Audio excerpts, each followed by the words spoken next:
Step 8 in the home selling process is to prepare for closing.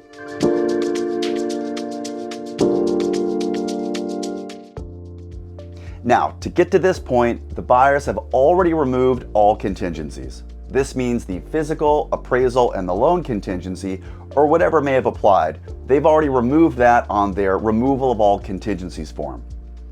On the back end, the buyers are going to prepare to sign loan documents, get ready for funding, and the lender is putting all the finishing pieces together. Again, nothing that you really need to be aware of.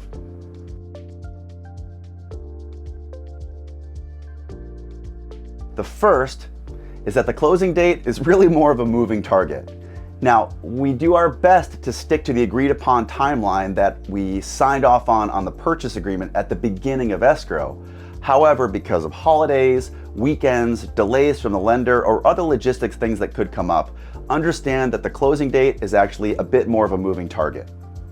What's going to happen is that the buyers will sign loan documents at some point, and then they'll fund the loan. Once the buyers fund the loan, then we're absolutely going to record the next day or close the next day. As in Los Angeles County, that's basically how it works. You fund one day and you close the next day. The second thing that we're going to want to be aware of is that you as the sellers will need to schedule what's called the final walkthrough for the buyers. This is also called the verification of property. We'll talk through that in another video, but that's something that typically 3 to 5 days before we close, the buyers are going to want to come back through just to verify the condition of the property. The third thing as we prepare for closing is that you want to make sure that all of your personal property is removed from the property. Any agreed upon repairs are already scheduled or have been completed, and we've made arrangements for whatever level of cleaning you feel comfortable with. Now, industry standard is kind of broom swept, but some people choose to hire a professional cleaning service. Some people just clean it themselves. I would say just look in your heart and think about how would you like to receive a property that you were paying $500,000, $1 million or more for. What would you want to walk into and ideally deliver that for these new buyers?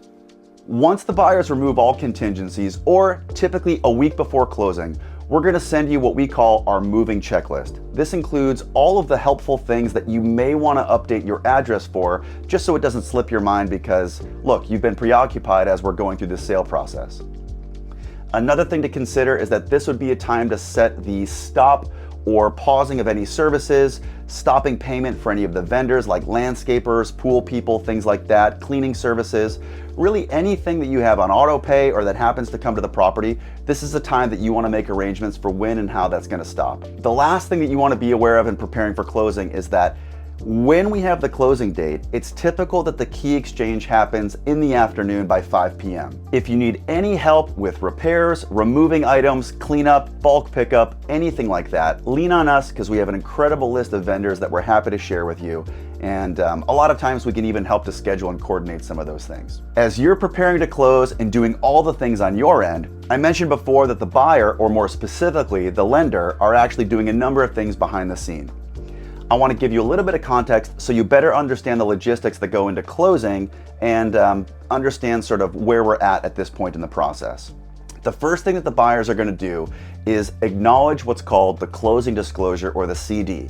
So the lender will send the CD to the buyers. Once they acknowledge it, we have to wait 3 days for what's called a cooling off period to then issue the loan documents. Once the lender sends the loan documents to escrow, escrow will coordinate when and how the buyers are going to sign.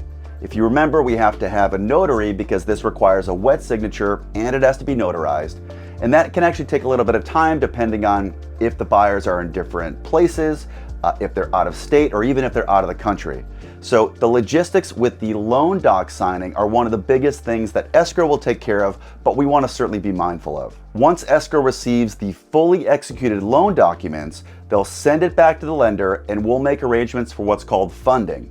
This is where the lender, or whomever is giving the money for the loan, is going to wire in their funds, and the buyer is going to wire in their remaining funds, or we are fully funded. Once we're fully funded, escrow will let us know, and that's great news because that means the next day is going to be our closing or our recording day. There isn't really anything you need to do on the seller side, but I just want you to be aware of the moving parts that the buyers are dealing with. The last thing that we need to be prepared for is the key exchange. Now, this is something that always ends up slipping everybody's minds, so we like to be very upfront about it at this point. Any of the house keys, garage keys, gate clickers, remotes, manuals, anything specific to the property, start to collect that now. Make sure that it doesn't get packed up in a box and sent somewhere else, that you don't leave it in your own car and drive off the property, or anything that's going to cause us to delay or have to track that down after we've already closed. Ideally, we collect all those things, we leave them inside in one place, maybe like a kitchen drawer or right on top of the counter. And then this way, when the buyers come in, we've already got everything lined up. You can kind of wipe your hands and be done once we close, celebrate, and not have to worry about any of these, details of tracking down loose house keys. There's a lot that goes into preparing for closing. We're here every single step of the way. We've done this before, and we're happy to help with whatever you might need. Step 8 in the home selling process is preparing for closing.